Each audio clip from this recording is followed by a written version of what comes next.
여러분, 달콤 쌉쌀한 계피 좋아하시나요? 저는 향긋한 수정과도 좋아하고 계피가루를 얹은 라떼도 매우 좋아하는데요. 계피는 단순히 향긋한 맛을 주는 향신료 이상의 효능을 가지고 있다는 것 알고 계신가요? 우리가 몰랐던 계피의 효능, 함께 먹으면 좋은 음식들, 그리고 주의할 점까지 자세히 알려드릴게요. 첫 번째 계피의 효능은 바로 암 예방 효과입니다. 계피는 항산화 성분이 풍부한 음식인 거 아시나요? 우리나라뿐만 아니라 전 세계적으로 계피는 많은 사랑을 받고 있는데요. 향이 좋을 뿐만 아니라 계피의 효능 또한 뛰어나기 때문입니다. 계피에는 항산화 물질이 함유되어 있는데요. 이런 항산화 물질은 우리 몸의 세포가 노화되거나 손상되는 것을 막아주는 역할을 합니다. 특히 계피에 들어있는 시나믹 알데하이드라는 성분이 강력한 항암 효과를 가지고 있어 암세포의 성장을 억제하는 효과가 있는 것이죠. 연구에 따르면 계피는 특히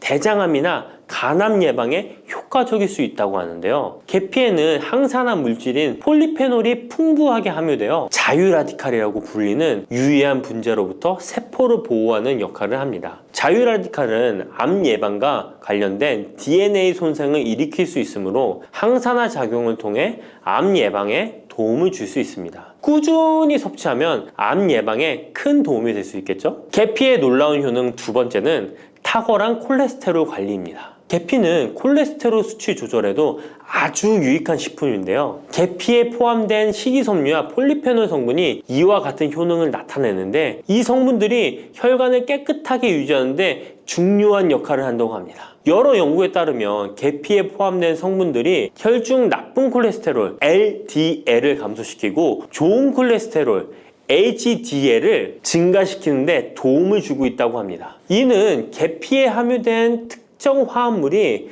콜레스테롤의 흡수를 억제하고 간에서 콜레스테롤의 생성을 감소시키는 작용을 할 수 있다는 것을 의미합니다. 계피는 체내에서 지방의 축적을 막고 혈관의 건강을 유지하는 데도 중요한 역할을 한다고 알려져 있죠. 고지혈증이나 고콜레스테롤 혈증은 심혈관 질환을 일으킬 수 있는 중요한 위험 요소로 알려져 있는데요. 계피는 이런 위험 요소를 관리하는 데 도움을 줄 수 있답니다. 따라서 계피를 적당히 섭취하면 콜레스테롤을 관리하는 데 유익하다고 할 수 있습니다. 심혈관 질환이 걱정되시는 분들에게는 정말 좋은 식품이죠. 세 번째, 계피의 아주 놀라운 효능은 바로 당뇨병 예방입니다. 당뇨병은 많은 분들이 고통받고 있는 질병이죠. 주위에 당뇨병 때문에 혈당 관리하시는 분들 자주 볼 수 있는데요. 그런데 계피가 당뇨병 관리에 큰 도움이 된다고 하니 놀랍지 않나요? 계피에 함유된 크로모라는 성분이 인슐린 민감성을 높여주어 혈당 수치를 안정시키는데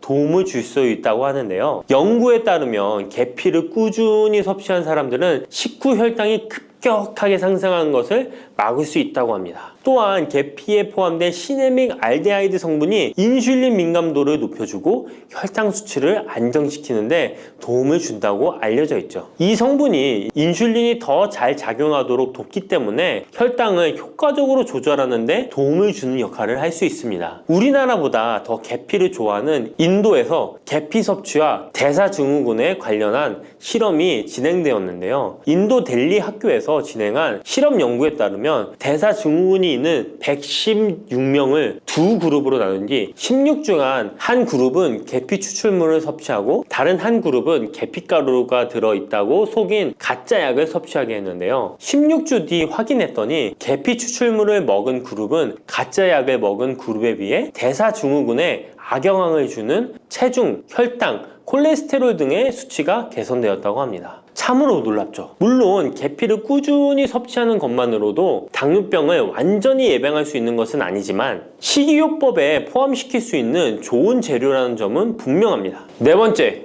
계피의 놀라운 효능은 바로 항염작용입니다. 계피가 항염작용까지 있다니 참 신기하죠? 계피에는 항염증 작용이 있는 화합물이 함유되어 있는데요. 계피에 들어있는 시나믹 알데하이드 성분은 염증을 줄이는데 효과적이라고 연구 결과도 있습니다. 이 성분은 몸속 염증 반응을 억제해 주어 관절염, 근육통, 염증성 질환이 있는 분들에게 매우 유익한 식품이죠. 특히 체내에서 발생하는 염증은 만성적인 질환을 유발할 수 있기 때문에 이를 예방하는 것이 중요한데요. 계피를 섭취하면 몸속 염증을 낮춰주는데 도움을 줄 뿐만 아니라 면역력 강화에도 긍정적인 영향을 미친다고 알려져 있습니다. 겨울철에는 찬바람과 습기로 인해 염증이 쉽게 발생하는데 계피를 섭취하면 몸을 따뜻하게 해주고 염증을 예방하는 데 도움이 됩니다. 계피 섭취가 일상적인 건강 유지, 특히 쌀쌀한 겨울에 아주 좋은 영향을 미친다고 할 수 있죠. 그렇다면 이것들과 계피와 함께 먹으면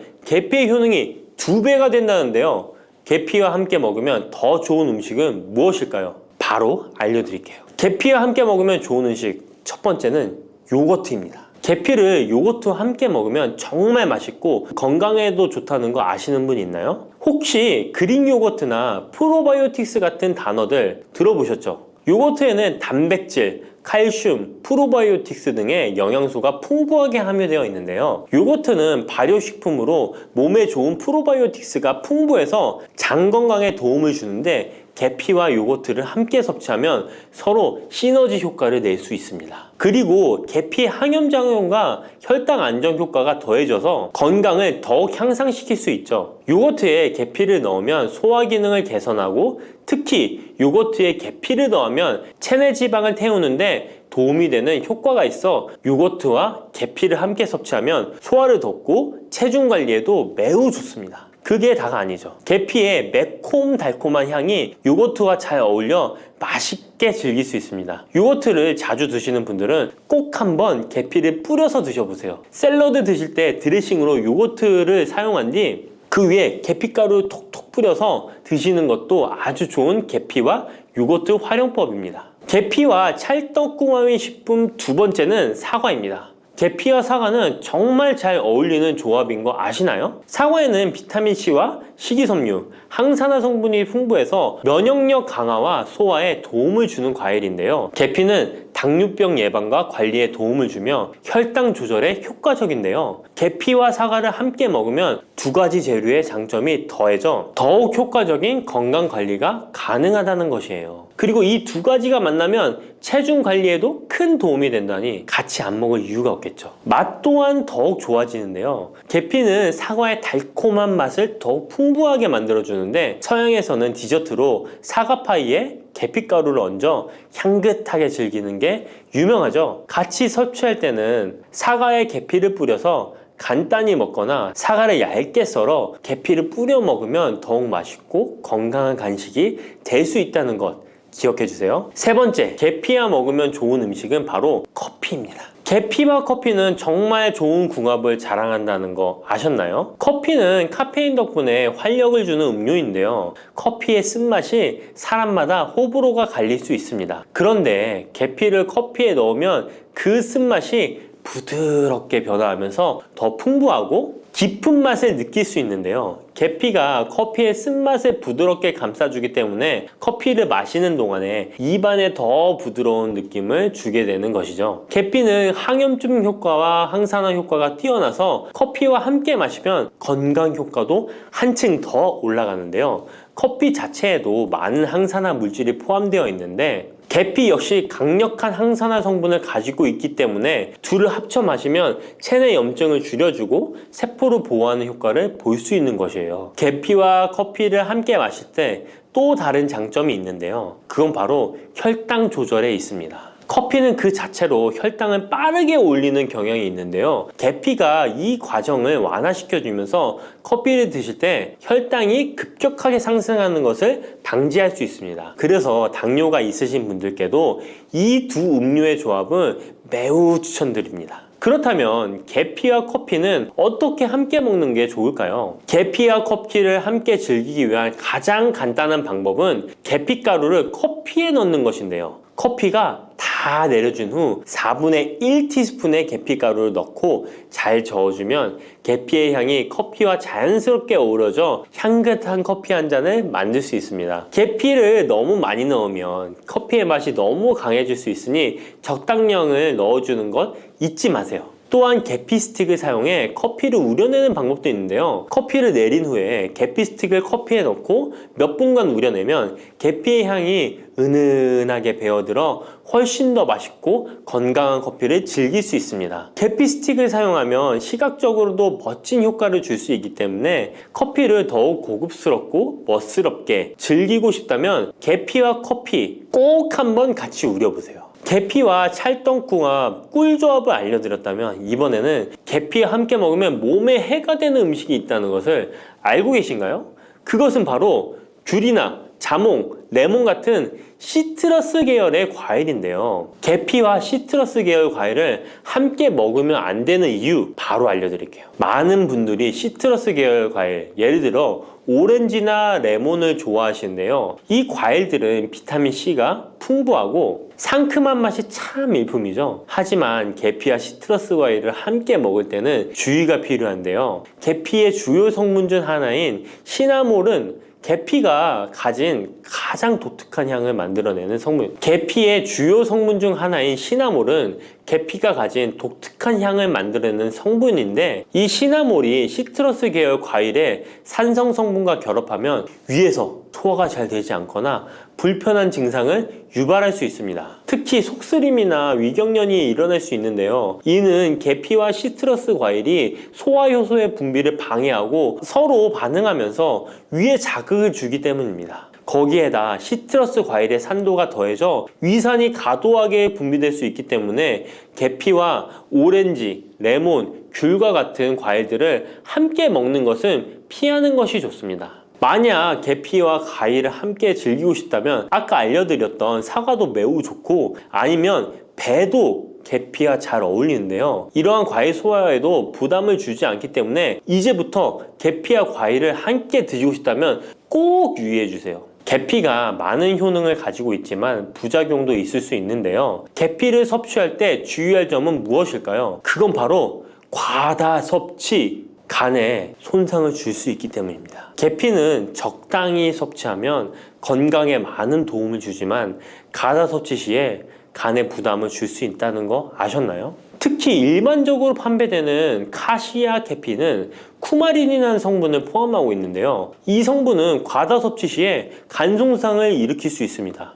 쿠마린은 간 독성을 일으킬 수 있는 물질로 알려져 있기 때문에 계피를 과다하게 섭취하는 것은 최대한 피하는 것이 좋겠죠? 여기서 우리가 주로 섭취하는 계피가 카시아 계피인지 세이론 계피인지 헷갈리시는 분도 있으실 거예요. 둘의 차이점을 알려드릴게요. 일반 계피는 주로 카시아 계피인데요. 카시아 계피는 중국, 인도, 베트남 등의 아시아 지역에서 많이 재배됩니다. 이 계피는 맛이 더 강하고 매운맛이 나면서 향도 좀 더 진하죠. 가격도 비교적 저렴해서 국내 유통되는 계피는 대부분 이 카시아 계피입니다. 세이론 계피는 주로 스리랑카, 인도의 일부 지역에서 자주 자생하는데요. 이 세이론 계피는 쿠마린의 함량이 매우 적답니다. 그래서 세이론 계피는 일반 계피보다 상대적으로 많이 섭취해도 건강에 부담이 적다는 것이죠. 세이론 계피는 향도 더 섬세하고 가벼운 느낌을 준다는 건데요. 세이론 계피는 더 희귀하고 가격이 비싸고 고급 계피로 취급되며 주로 건강식품이나 고급 요리에 사용됩니다. 앞서 말했듯이 우리가 쉽게 구할 수 있는 계피는 카시아 계피인데요. 그래서 섭취할 때는 보통 하루에 1에서 2g 정도 섭취하는 것이 안전한 양으로 권장되고 있고, 과다 섭취로 계피의 부작용을 경험하고 싶지 않으시다면 계피를 섭취할 때는 적당량을 지키는 것이 중요합니다. 꼭 기억해 주세요. 녹두는 이렇게 드셔야 당뇨가 예방되고 혈당이 쑥 떨어집니다. 한의학에서는 약으로 사용할 정도로 약효가 뛰어난 식재료가 녹두입니다. 우리 선조들은 이 약효를 잘 알고 일반 가정에서도 많이 사용했습니다. 이런 녹두가 만병의 근원인 고혈압과 당뇨에도 좋다는 사실 알고 계셨나요? 그런데 이렇게 좋다는 녹두도 잘 알고 드셔야 하는데요. 잘못 드시면 우리 몸에 독이 될 수도 있고, 잘 드시면 보약이 될 수도 있습니다. 녹두는 어떻게 또 무엇과 먹어야 되고 주의할 점은 무엇인지 모두 알려드릴게요. 녹두에 약간 거친 식감을 싫어하시는 분들이 껍질을 까고 녹두 속 알맹이만 드시는데요. 녹두에 놀라운 영양 성분들이 거의 다 껍질에 있기 때문에 녹두 껍질은 반드시 함께 드셔야 합니다. 녹두에는 식이섬유가 풍부하고 소화를 돕는 효소가 많아 소화가 잘 안 되는 분들이 드시면 도움이 되는데요. 녹두에 풍부한 식이섬유가 장 운동을 활발하게 하고 소화를 돕는 효소가 장내에 유익균을 풍성하게 해줘 장 건강을 개선해 줄 수 있습니다. 우리 선조들은 기억력이 많이 약해진 환자에게 녹두죽을 먹여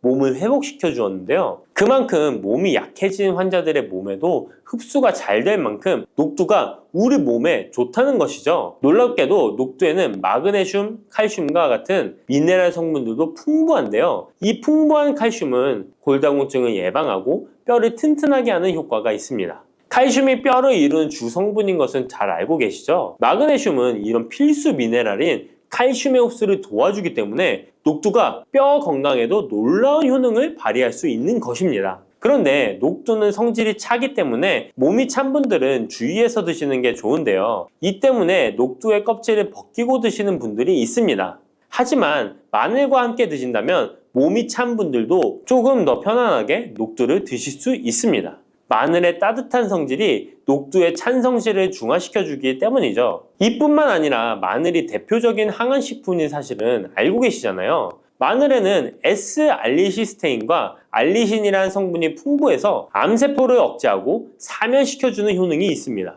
또한 강력한 항산화 성분인 폴리페놀이 많이 들어있어서 나쁜 콜레스테롤의 성장을 막아 혈관을 깨끗하게 만들어주기 때문에 심혈관 질환에 매우 탁월하답니다. 이뿐만 아니라 체내 지방의 대사를 촉진하여 지방 분해를 통해 체지방을 제거하고 비만을 예방하는 효능까지 있는 놀라운 식품이죠. 그래서 마늘을 녹두와 함께 드시면 시너지 효과가 있기 때문에 우리 몸에 보약이 될 수 있습니다. 마늘과 녹두를 함께 먹을 수 있는 가장 간단한 방법은 마늘 녹두밥을 지어 먹으면 되는데요. 녹두를 물에 충분히 불려서 밥을 하시면 녹두 껍질의 거친 식감을 완화시켜 편하게 드실 수 있습니다. 그리고 우리가 녹두하면 생각나는 대표적인 음식이 녹두 빈대떡이 있는데요. 맛있는 녹두 빈대떡에 돼지고기를 갈아서 함께 부쳐 먹기도 하죠. 이 방법은 영양학적으로도 탁월한 조합이 됩니다. 녹두에 부족한 필수 아미노산인 트립토판 같은 성분이 돼지고기에 풍부하게 들어있기 때문인데요. 트립토판이나 메티오닌 같은 필수 아미노산은 우리 몸에서 합성되지 않아 반드시 음식을 통해 섭취해야 합니다. 돼지고기가 이런 아미노산의 훌륭한 공급원이 될 수 있기 때문에 나이가 들면서 기력이 약해진 분들이 녹두와 돼지고기를 함께 드시게 되면 기력 회복에 좋은 효과를 보실 수 있습니다.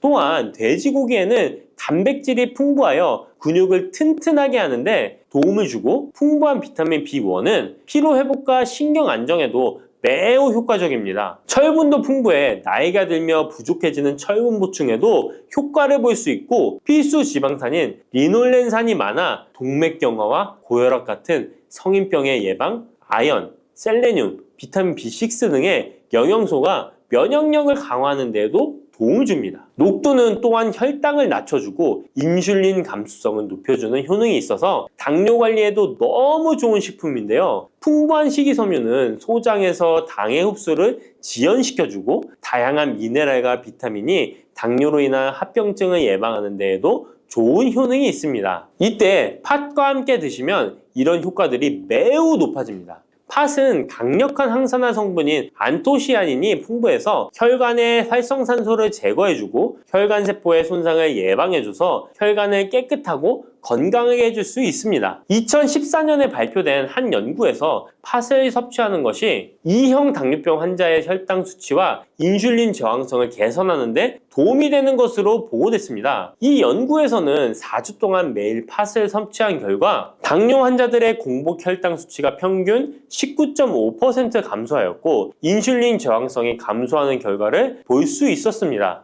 또한 팥은 쌀의 10배 이상, 바나나의 4배 이상의 많은 칼륨을 함유하고 있는데요. 칼륨은 몸 안에 나트륨을 배출하고 당뇨 환자의 신장 기능을 강화시켜주며 혈압 상승을 억제해주는 효능이 있습니다. 팥은 한의원에서 다이어트를 위한 처방을 할 때도 사용되는데, 팥의 풍부한 칼륨은 이뇨작용을 통해 부종을 줄여줄 수 있기 때문에 지방이 몸에 축적이 잘 되어 살이 찌는 사람에게 효과적입니다. 특히 쉽게 붓고 살이 찌는 분들에게 더욱 효과가 좋은데요. 한 실험에서 실험쥐에 팥 추출물을 먹였더니 체지방 함량이 30% 이상 줄었고 몸무게도 37%나 감소한 결과를 발표하기도 했습니다. 자, 이렇게 녹두와 함께 복용하면 좋은 식품들을 알아보았는데요. 그렇다면 녹두를 복용할 때 주의할 점은 어떤 것이 있는지도 한번 살펴보겠습니다. 첫 번째는 녹두의 차가운 성질인데요. 녹두의 차가운 성질은 우리 몸의 열을 낮춰주고 스트레스를 해소하는 효과가 있습니다. 또한 염증 완화를 시키고 통증을 줄이는 데도 도움이 되는데요. 그래서 녹두로 속을 채운 베개를 쓰면 두통이 완화되기도 합니다. 다만 이런 찬 효능 때문에 녹두를 드실 때 주의하셔야 하는데요. 평소 몸이 찬 분들이 녹두를 많이 드시게 되면 오히려 몸에 해가 될 수 있습니다. 위나 장이 차가워지면 소화력이 떨어지고 복통이나 변비, 설사가 나타날 수 있습니다.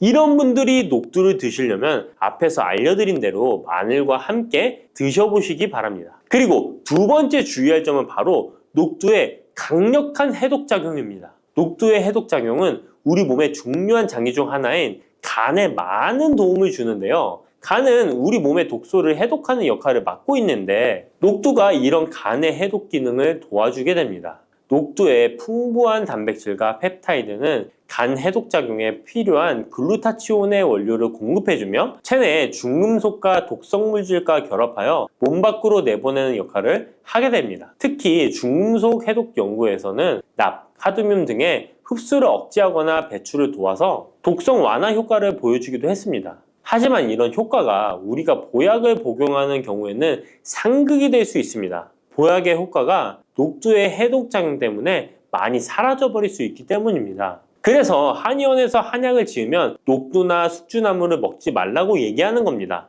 이런 녹두의 해독작용은 녹두의 껍질에 있는 성분 때문에 나타나게 되는데요. 따라서 껍질을 제거하고 만든 요리나 녹두 전분으로 만든 청포묵, 녹두당면을 드시면 녹두의 해독작용은 누릴 수가 없습니다. 물론 녹두 껍질을 제거해도 알맹이에 영양성분들이 풍부한데요. 해독작용이 필요한 경우에는 껍질을 제거하지 않고 복용하시는 게 좋습니다. 세 번째로 복용 시에 주의할 점은 녹두의 풍부한 칼륨입니다. 앞에서 얘기했던 것처럼 칼륨은 나트륨을 배출해주며 당뇨와 고혈압에 도움이 되지만 신장이 약하신 분들에게는 간혹 독이 될 수 있습니다. 신장이 약하신 분들이 녹두를 필요 이상 많이 드시게 되면 칼륨 배출이 제대로 안 되면서 몸에 칼륨이 쌓여서 고칼륨 혈증이 발생할 수 있습니다. 그렇게 되면 근육 약화나 부정맥, 심장 질환 등의 증상이 발생할 수 있으니까 신장이 약하신 분들은 과도하게 많이 드시지 않는 게 좋습니다. 50대 이후에 근육이 많이 빠졌다면 이것을 드시면 됩니다. 요새 들어 몸이 예전 같지 않다고 느끼시는 분들 계신가요? 만약 그런 분들이 계신다면 몸에 단백질이 부족한 것을 의심해 볼 수도 있습니다. 나이가 들면서 왜 단백질 섭취가 중요한지 그리고 그에 따른 여러 가지 사실들을 알아보려고 하는데요. 나이 들수록 단백질이 더 중요하다는 말을 들어보신 분들도 많이 있을 거예요. 우리 몸의 필수 영양소라는 단백질, 이 단백질 섭취가 중요한 이유 5가지를 알려드릴게요. 첫 번째는 근감소증 예방입니다. 나이가 들면 근육량이 자연스럽게 줄어들게 되는데요. 이를 근감소증이라고 합니다. 근감소증은 근육이 빠르게 줄어드는 질환으로 단백질은 근육을 구성하는 주요 성분인데요. 단백질을 충분히 섭취하지 않으면 근육량이 급격히 줄어들게 되고 이렇게 되면 근력도 같이 약화되며 근감소증을 유발할 수 있습니다. 단백질이 부족하게 되면 그 진행이 훨씬 더 빨라질 수 있는데요. 근육이 줄어들게 되면 일상생활을 하기 어려워지고 이렇게 되면 근육이 더 감소하게 되는 악순환이 생길 수 있습니다. 단백질 섭취와 운동을 병행하는 게 가장 좋겠죠? 단백질이 중요한 이유 2번째는 면역력 증가입니다. 단백질과 면역력이 연관이 있다고? 하시며 의아해 하시는 분들이 있으시죠? 단백질은 우리 몸속의 세포 그리고 장기뿐만 아니라 수많은 호르몬을 구성하는 중요 요소입니다. 또 단백질은 면역 시스템에서 중요한 역할을 하는 항체와 효소를 생성하는데 백혈구라고 많이 들어보셨죠? 이 백혈구는 감염을 인식하고 싸우는 주요 면역 세포인데요. 이 백혈구가 주로 단백질을 사용하여 병원균을 인식하고 항체를 만들어 병원균을 물리치는데 중요한 역할을 합니다. 또한 우리 몸의 중요한 면역 세포도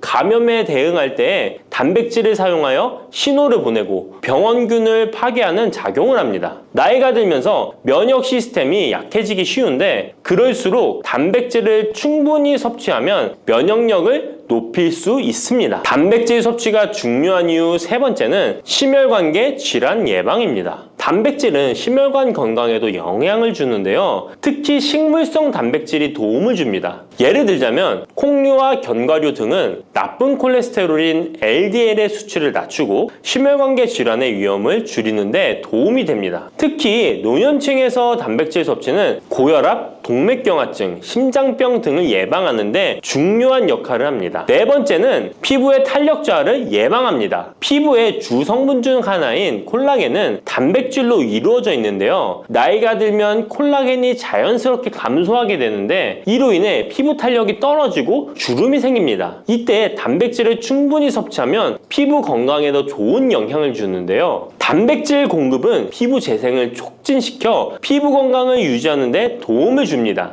다섯 번째는 골다공증 예방입니다. 나이 드신 여성분들은 특히 더 주목해주세요. 질병관리청의 보도자료에 따르면 대한민국 50세 이상의 골다공증 유병률은 22.5%로 약 5명 중 1명은 골다공증이 있는데요. 골다공증은 조용한 뼈 도둑이라고 불릴 정도로 초기 증상이 뚜렷하게 보이지 않지만 골다공증이 한 번 생기면 이로 인한 고관절, 척추, 손목 등의 골절이 생기기 쉽고 이로 인해 합병증 위험 또한 증가하는데요. 이 골다공증을 예방하는 데 중요한 요소가 바로 단백질입니다. 단백질은 뼈를 구성하는 중요한 요소 중 하나인데요. 뼈의 건강을 유지하는 데 필요한 칼슘과 함께 단백질은 뼈의 구조를 안정화시키고 골밀도를 높여서 골다공증을 예방하는 데 중요한 역할을 합니다. 한마디로 노년층에서 우리가 흔히 알고 있는 칼슘과 비타민 D와 함께 단백질 섭취를 증가시키면 뼈가 약해지는 것을 방지할 수 있습니다. 이렇게 중요한 우리 몸속의 단백질이 혹시 부족하게 된다면 무슨 일이 일어날까요? 단백질이 부족하면 여러 가지 신체 기능에 문제가 생기는데요. 첫 번째는 인지 기능 저하와 치매입니다. 단백질 부족이 치매를 유발한다니 놀라셨나요? 연구에 따르면 단백질이 뇌 건강을 유지하는 데 아주 중요한 역할을 합니다. 특히 기억력에 많은 영향을 주는데요. 단백질은 뇌에서 신경 전달 물질을 만들고 뇌세포의 구조를 유지하는 데 도움을 줍니다. 특히 학습과 기억력에 영향을 주는 시냅스에서 발생하는 신경 전달 물질의 방출과 수용체 활성화는 대부분 단백질에 의해 조절되는데 예를 들어 NMDA 수용체와 AMPA 수용체는 기억 형성에 중요한 역할을 하며 이것들은 모두 단백질로 구성되어 있습니다. 그래서 충분한 단백질을 공급받지 못하면 뇌 기능이 떨어지고 치매나 인지 기능 저하의 위험이 점점 커질 수 있는 가능성이 있다는 것이에요. 이러한 단백질 섭취가 우리 몸에 얼마나 중요한 영향을 끼치는지 다시 한번 아셨죠? 또 단백질이 부족하면 탈모도 일어날 수 있다는 거 아시나요? 혹시 머리카락이 점점 얇아지고 있는 거나 빠지고 있는 것 같다고 느끼시나요? 탈모도 단백질 부족과 관련이 있습니다. 우리 머리카락도 단백질인 케라틴으로 주로 이루어져 있기 때문에 단백질이 부족하면 머리카락이 자연스레 약해지고 그 증상이 점점 심해지면 탈모가 올 수 있습니다. 우리가 광고로 많이 접하는 탈모 영양제 같은 경우도 맥주 효모 성분과 머리카락을 이루고 있는 아미노산 단백질로 구성이 되어 있는 것을 보면 쉽게 이해가 가실 거예요. 그러니 건강한 모발을 생각한다면 단백질을 잊지 말고 섭취해야겠죠? 그런데 말입니다.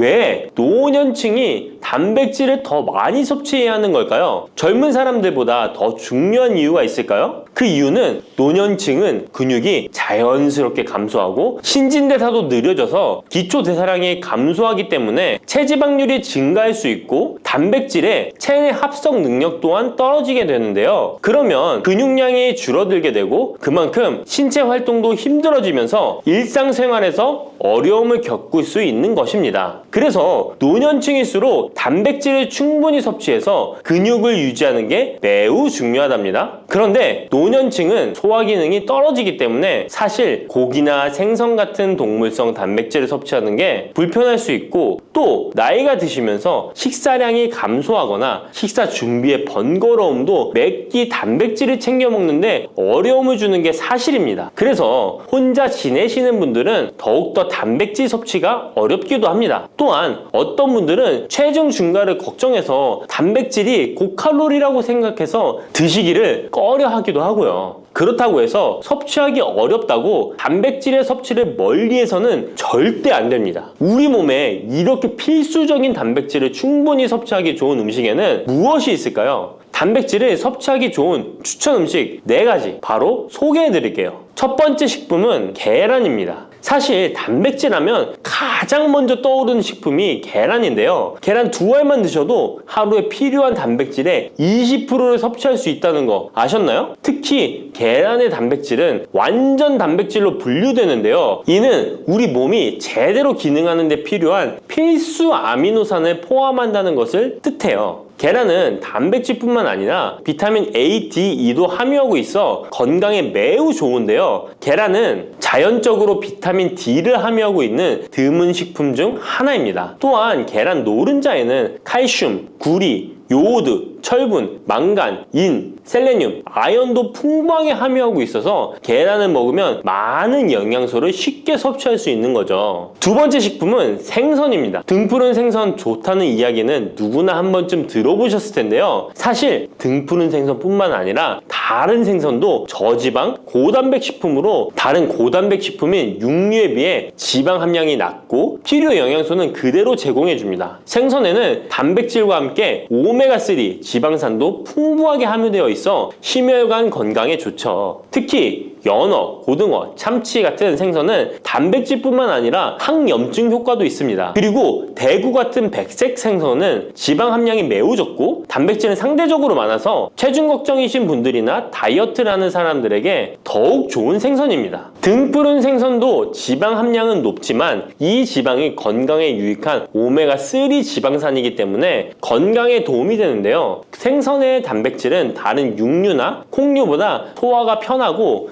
생선의 살은 비교적 부드러운 섬유질을 가지고 있어서 소화가 빠르고 몸에서 쉽게 흡수됩니다. 세 번째는 유단백 식품인 우유나 요거트 같은 유제품입니다. 특히 노년층에서는 유제품을 섭취하면 칼슘도 함께 챙길 수 있어서 골다공증 예방에도 도움이 되는데요. 유제품에 포함된 단백질은 고품질 단백질입니다. 고품질 단백질은 신체가 효율적으로 사용하고 필요한 아미노산을 모두 공급하는 단백질을 말하는데요. 유제품에 포함된 주요 단백질은 카제인과 웨이로 2가지 모두 필수 아미노산을 풍부하게 포함하고 있습니다. 웨이 단백질은 소화가 쉽기 때문에 운동 직후 우유를 섭취하시면 근육에 아미노산을 빠르게 공급할 수 있고 카제인은 천천히 흡수되어 장시간 동안 일정한 수준의 아미노산을 제공해 근육 손실을 방지하는 데 도움을 줍니다. 하지만 우유를 먹으면 속이 불편하신 분들도 계시죠? 많은 사람들이 유제품을 섭취할 때 소화 불편을 겪을 수 있는데 특히 락토스 불내증, 즉 유당 불내증이 있는 경우입니다. 그러나 요즘에는 이런 분들을 위한 락토스를 제거한 락토프리 우유나 치즈, 요구르트 등은 락토스가 거의 없거나 적은 제품들이 많이 나와 있는데요. 락토스 불내증이 있는 사람도 이런 유제품은 문제없이 섭취할 수 있습니다. 소화가 어려우신 분들은 참고하셔야겠죠? 네 번째는 콩류입니다. 콩류 또한 식물성 단백질로 유명하죠. 콩류는 식물성 단백질을 제공하는 대표적인 식품인데요. 두부나 두유 같은 식품으로도 쉽게 섭취할 수 있고요. 콩류와 같은 식물성 단백질은 고기나 유제품과 같은 동물성 단백질에 비해 지방 함량이 낮고 콜레스테롤이 없는 특징을 가지고 있습니다. 특히 콩, 렌틸콩, 병아리콩, 검정콩 등 다양한 종류의 콩류는 필수 아미노산을 풍부하게 포함하고 있어 신체가 필요로 하는 단백질을 고루 제공하는데요. 특히 고기나 생선 같은 동물성 단백질이 소화가 어려우신 분들에게는 두부나 비지찌개 같은 소화가 잘 되면서도 단백질도 섭취할 수 있는 콩류가 좋은 단백질 식품입니다. 이렇게 몸에 필수적인 단백질, 음식만으로 충분히 섭취되면 좋겠지만 그게 어려운 경우도 있을 텐데요. 이때 단백질 보충제도 좋은 선택이 될 수 있습니다. 운동 후에 빠르게 단백질을 보충하고 싶을 때나 식사를 통해 충분한 단백질을 섭취하기 어려운 경우 보충제가 유용한데요. 마트에서 쉽게 찾을 수 있는 단백질 파우더나 고단백 프로틴바를 이용하면 간편하게 단백질을 보충할 수 있습니다. 하지만 이렇게 간편하게 섭취할 수 있는 제품들 몸에 좋다고 많이 섭취하면 좋을까요? 과량 섭취할 때도 큰 문제가 될 수 있습니다. 한 번에 과도한 단백질은 신장에 부담을 줄 수 있고 또 체내에서 불필요하게 지방으로 축적될 수 있습니다. 단백질의 하루 권장 섭취량은 성인 기준 몸무게 1kg당 약 1g인데요. 하루 권장 섭취량을 꼭 지키는 게 중요하죠. 한마디로 보충제는 식사로 부족한 부분을 보충하는 역할만 하도록 하고 식사로 골고루 단백질을 섭취하는 게 가장 이상적입니다. 마지막으로 단백질 섭취 시 간단한 팁을 알려드리겠습니다. 매 끼니마다 조금씩 단백질을 나눠서 섭취하는 게 단백질 흡수에는 효과적인 거 아셨나요? 단백질은 탄수화물과 지방과 다르게 잉여 단백질이 몸에 저장되지 않는데요. 그 때문에 한 번에 과량으로 섭취하면 소화가 어려워지거나 신장에 부담만 줄 수 있고 단백질은 필요 이상의 단백질은 배출되기 때문에 번거롭더라도 매일 조금씩 몇 끼마다 꾸준히 섭취하는 게 중요합니다. 고기 좋아하시는 분, 채소를 더 선호하시는 분, 이제는 다 같은 단백질이라고 생각하지 마시고 동물성 단백질과 식물성 단백질을 골고루 섭취해야 하는데 동물성 단백질은 식물성 단백질에는 부족한 아미노산이 풍부하고 식물성 단백질은 동물성 단백질에 비해 지방이 적고 섬유질도 같이 섭취할 수 있습니다. 우리가 평상시에 먹는 한식은 사실 단백질 섭취에 아주 좋은데요. 식탁에 단백질이 풍부한 계란, 생선, 두부, 콩들을 반찬으로 두어 개만 먹어도 쉽게 몇 끼마다 몸에 필요한 단백질을 섭취할 수 있습니다. 이제부터 잊지 마시고 단백질이 풍부한 반찬 꼭 드셔주세요.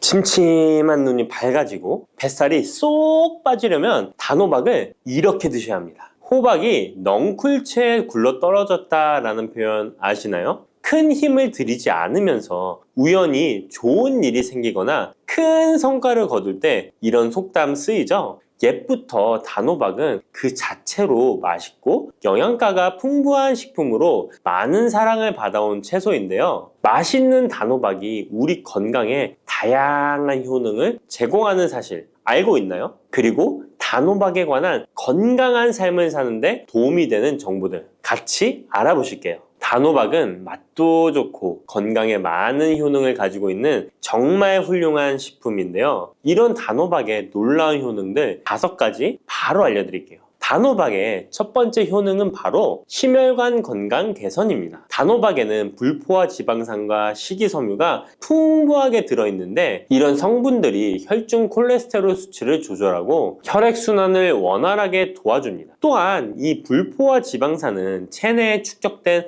나쁜 콜레스테롤을 감소시키고 혈관벽을 건강하게 유지하는 데에도 효과가 있습니다. 또한 단호박에 포함된 칼륨은 혈압 조절에도 효과적인데요. 칼륨은 나트륨의 작용을 중화시켜 혈압 상승을 방지하는 데 도움을 주게 되는데 그래서 칼륨이 풍부한 단호박은 고혈압 예방과 관리에 유익한 식품인 것이죠. 평소에 심혈관 질환이 걱정되거나 고혈압을 관리하고자 하는 분들에게 단호박은 매우 좋은 식품인데요. 단호박을 자주 섭취하면 혈액순환이 개선되고 혈압이 안정되므로 심장질환 예방에 매우 효과적이기 때문에 심혈관 건강을 지키는데 큰 도움이 됩니다. 심혈관 건강, 이제부터는 단호박으로 예방해보세요. 단호박의 두 번째 효능은 다이어트에 효과가 좋다는 것입니다. 단호박은 저칼로리 식품으로 다이어트를 할 때 섭취하면 매우 좋은 음식인 거 아시나요? 단호박의 열량은 100g에는 약 40에서 50kcal 정도밖에 안 되는데요. 보통 다이어트 하실 때 고구마 많이들 드시죠? 고구마의 열량은 100g당 약 85에서 110kcal인데요. 단호박의 칼로리는 고구마의 반도 안 되는 것이죠. 그래서 단호박은 다이어트 할 때 칼로리 걱정 없이 먹을 수 있습니다. 거기다 단호박은 식이섬유도 풍부해서 포만감을 오래 유지시켜줍니다. 이런 특징 덕분에 간식 대신 단호박을 드시면 과식을 방지할 수 있고 체중 조절에 효과적입니다. 또한 단호박의 식이섬유는 소화가 잘 되지 않아서 장에 천천히 흡수되기 때문에 혈당 조절에도 유익한데요. 급격한 혈당 상승을 막아주어 다이어트 중에도 혈당이 급격히 떨어지지 않게 도와주죠. 또한 다이어트 중에 발생할 수 있는 변비를 예방할 수 있기 때문에 체중 감량을 도울 뿐만 아니라 장 건강도 함께 챙길 수 있습니다. 다이어트 중이라면 단호박을 간식이나 식사 대용으로 활용해 보세요. 맛도 좋고 영양도 풍부한 최고의 다이어트 식품입니다. 단호박의 세 번째 효능은 바로 눈 건강에 도움이 된다는 점입니다. 단호박에는 당근과 마찬가지로 비타민 A와 베타카로틴이 풍부하게 들어있는데요. 이 두 성분은 우리 눈의 건강을 지키는데 아주 중요한 역할을 합니다. 비타민 A는 눈의 망막을 건강하게 유지하는데 도움을 주고 시력 저하를 예방하는 데 효과적이에요. 특히 야맹증 예방에도 도움을 줄 수가 있죠. 그리고 베타카로틴은 강력한 항산화 작용을 해주기 때문에 눈의 피로를 덜어주고 눈의 노화를 늦추는 데도 도움을 줍니다. 혹시 하루 종일 스마트폰이나 모니터를 자주 보고 있지는 않으신가요? 화면을 계속 들여다보는 현대인들에게는 이 단호박에 들어있는 비타민 A는 특히 중요한 영양소라고 할 수 있죠. 눈이 피로하거나 건조감을 느끼신 분들에게 단호박은 자연적인 해결책이 될 수 있습니다. 단호박을 섭취하면 눈 건강을 지키고 나이가 들면서 생길 수 있는 시력 저하나 노화 방지에도 도움을 줄 수 있습니다. 단호박은 정말 건강에 많은 이점이 있는 식품이죠. 단호박의 놀라운 효능 네 번째는 면역력 강화입니다. 단호박에는 비타민 C와 아연이 풍부하게 들어있죠. 비타민 C는 면역 세포를 활성화시켜 감염 예방에 큰 도움을 주고 아연은 백혈구의 생성을 돕고 체내에서 염증 반응을 조절하여 면역 체계가 정상적으로 작동할 수 있게 도와줍니다. 이뿐만 아니라 단호박에 들어있는 항산화 물질들은 우리 몸의 세포를 보호하고 염증을 줄여 면역 기능을 더욱 향상시키는 데 도움을 주는데요. 특히 겨울철이나 환절기에 감기나 독감 예방을 위해 면역력 강화를 원하신다면 단호박을 꾸준히 섭취하시는 것이 좋은 식습관이 될 수 있습니다. 또 자주 피로감을 느끼거나 감기 등에 쉽게 걸리는 분들에게 단호박은 아주 좋은 식품이라는 것 알고 계시면 도움이 될 거예요. 단호박의 효능 다섯 번째는 부종과 붓기를 개선하는데 도움을 주는 것입니다. 붓기에 호박이 좋다는 거 모르시는 분 없으시죠? 우리가 수술이나 시술을 받고 얼굴이 부을 때 약국에서 단호박즙 같은 거를 파는 것도 많이 보셨죠? 이는 단호박에는 칼륨이 풍부한데 칼륨은 체내에 있는 나트륨과 균형을 맞춰주고 몸 안에 불필요한 수분을 배출하는 역할을 합니다. 그래서 부종을 완화하고 몸의 붓기를 개선하는데 효과적이죠. 특히 평소에 손이나 발, 얼굴 등이 자주 붓는 분들에게 단호박을 섭취하면 체내 나트륨 농도를 조절해줘서 불필요한 수분이 빠져나가면서 붓기가 자연스럽게 완화될 수 있습니다. 이렇게 효능이 많은 단호박을 어떻게 섭취하느냐에 따라 그 효과가 달라질 수 있다는 사실 알고 계시나요? 섭취 방법에 따라 효능의 50%만 섭취하게 될 수도 있고 또 100%로 바뀔 수도 있는데요. 단호박 효능 100%로 섭취하는 방법 바로 소개해 드릴게요. 이 단호박 건강을 위해 섭취하는 방법 첫 번째는 껍질까지 섭취하는 것입니다. 단호박의 껍질은 과육과 견주어 봐도 손색 없을 정도의 많은 영양소를 포함하고 있는데요. 단호박의 껍질에는 대부분의 폴리페놀이 함유되어 있어 드실 때는 꼭 껍질까지 함께 드셔야 합니다. 단호박 껍질에는 단호박 속 알맹이에 없는 페놀산이 들어있는데요. 이 페놀산은 노화를 방지하며 혈액순환을 도와 심혈관 질환 예방에도 효과적입니다. 또한 껍질에는 비타민 A와 비타민 C, 항산화 물질들이 포함되어 있어 피부 건강과 면역력 강화에도 효과적입니다. 그래서 단호박을 섭취할 때는 꼭 껍질까지 함께 먹는 것이 좋은데요. 물론 껍질을 먹을 때는 꼭 깨끗하게 세척을 하고 농약이나 불순물이 묻어있지 않은지 잘 세척하고 확인하는 것이 매우 중요합니다. 그리고 껍질이 두껍고 질기게 느껴진다면 부드럽게 찌거나 껍질째 구워서 섭취하면 훨씬 더 편하게 먹을 수 있습니다. 단호박은 버릴 게 하나 없는 채소인데요. 호박잎도 몸에 매우 유익하다는 거 알고 계셨나요? 호박잎은 비타민 A, C, 칼슘, 철분이 풍부해서 뼈 건강에도 도움이 되고 또한 항산화 성분이 많아 체내 염증을 줄이고 소화 기능을 돕는 데에도 효과적인데요. 특히 피로 회복에 좋고 체내 독소를 배출하는 데 도움을 줍니다. 호박잎은 찜이나 볶음 등으로 다양하게 요리하여 섭취할 수 있습니다. 호박잎을 섭취하는 것도 단호박을 더 효과적으로 활용하는 좋은 방법이니 버리지 말고 꼭 같이 드셔보세요. 단호박을 먹을 때 호박씨를 빼놓을 수 없죠. 호박씨가 수면에 도움을 준다는 것 들어보셨나요? 호박씨에는 트립토판이라는 성분이 들어있어서 이 성분은 수면 개선에 큰 도움이 됩니다. 트립토판은 세로토닌과 멜라토닌으로 변환되는데 이 두 물질은 우리의 수면 리듬을 조절하는데 중요한 역할을 하죠. 그래서 불면증이나 수면의 질이 낮은 분들에게 호박씨는 정말 유용한 식품입니다. 또한 단백질과 건강한 지방이 풍부하여 혈당 조절에도 도움을 줄 수 있는데요. 혈당이 급격히 오르거나 내리는 것을 막아주고 당뇨병 예방에 효과적입니다. 그래서 호박씨는 다이어트에 매우 좋고 식사 후 간식으로 섭취하면 포만감을 오래 유지시킬 수 있습니다. 여담으로 우리 다른 사람의 단점을 뒤에서 이야기하는 것을 보고 뒷담화한다고 하고 호박씨 깐다고도 하잖아요. 과연 어떤 것 때문에 이런 이야기가